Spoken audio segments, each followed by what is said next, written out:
boleh disampaikan ya. Saya akan pilih pertanyaannya. Bismillahirrahmanirrahim. Izin ya Ustaz ya. Nah, ini. Assalamualaikum Pak Ustaz, dari seseorang ya. Waalaikumsalam. Soalnya namanya nggak ada. Oke. Tadi kan Pak Ustaz kan bilang jangan tinggalkan hobi. Saya itu hobinya bermain game, Ustaz. Jadi pertanyaannya, apakah boleh tetap bermain game atau bagaimana?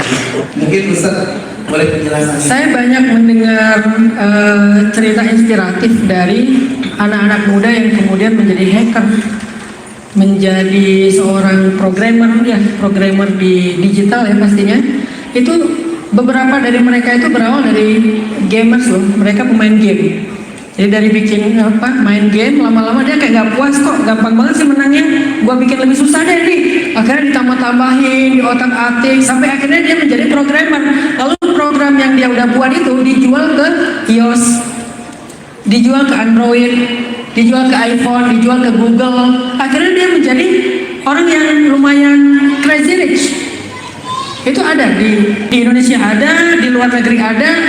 Artinya apa? Saya nggak mau, saya paling nggak suka ya seseorang mengeluarkan fatwa itu secara general. Saya kurang cocok. Kalau saya tuh nggak mau mengeneralisir satu masalah. Haram game nggak bisa, nggak semuanya. Lihat dulu nih, dia main game itu buat apa?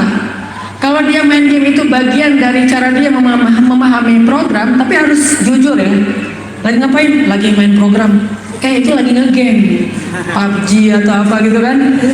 Kalau misalnya mau main game, coba kalian mencari games yang benar-benar melatih kemampuan berpikir, kecepatan dalam bereaksi segala macam, dan jangan berhenti di game orang. Harus ada rasa nggak puas. Saya mau bikin sendiri nih. Sekarang kan game versi Islam belum banyak nih. Nggak tahu udah ada atau belum. Kayaknya masih langka banget lah. Game versi Islam, dimana anak kecil itu bisa mengenal Nabi lewat game. Udah ada belum? Belum ada kan? Tinggal kalian pikirin gimana caranya anak kecil dia kalau pegang gadget, gamenya itu udah game tentang kisah Nabi, game tentang Islam, game tentang rukun iman, rukun Islam atau apapun itu. Ketika dia dapat rewardnya itu misalnya reward yang positif, tanpa dia sadar anak kecil itu sedang belajar tapi sambil bermain. Game itu kan artinya bermain kan? Bikinlah permainan digital yang membuat anak kecil tanpa sadar lagi belajar. Kan bisa aja. Makanya nggak bisa digeneralisir semua game haram, nggak bisa. Karena game secara definitif permainan. Tapi permainan itu ada yang positif, ada yang negatif. Walaupun banyak yang terjerumus kepada yang negatif. Makanya saya lebih senang mengajak, yuk kita yang ke positifnya deh. Jadilah programmer dengan kalian nge-game.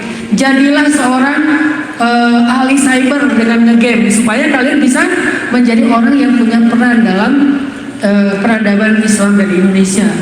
Harus jadi kayak gitu. Yang saya cerita tadi di Taiwan kan juga anak-anak muda yang senang dengan hal yang sifatnya scientific, bisa digital, bisa lebih ke sains alam dan seterusnya. Pokoknya salurkan hobi kalian kepada yang produktif. Itu kata kuncinya. Salurkan hobi kalian kepada yang produktif. Jangan konsumtif. Gara-gara ngegame ngutang, gara-gara ngegame nyuri uang orang tua. Itu kan konsumtif dan negatif kan ya.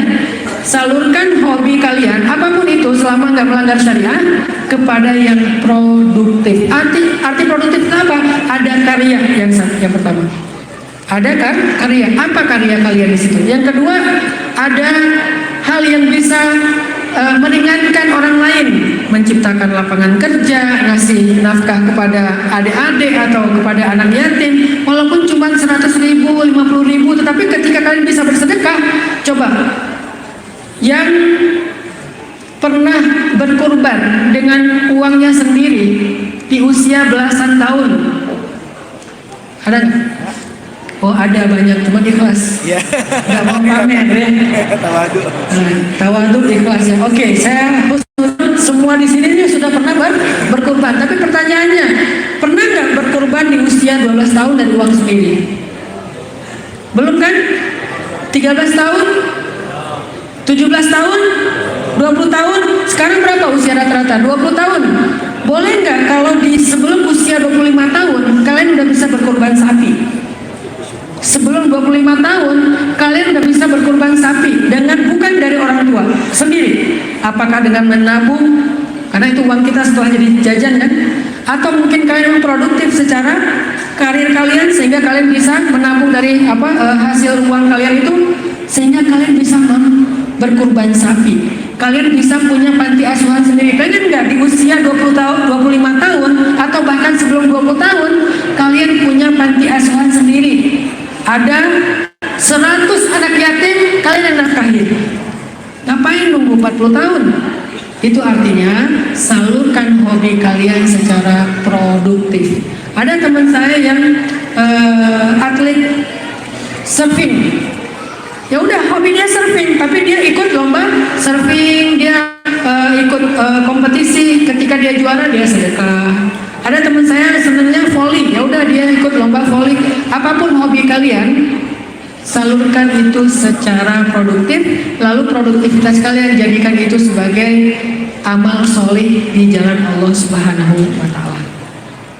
Itu kalau masalah game.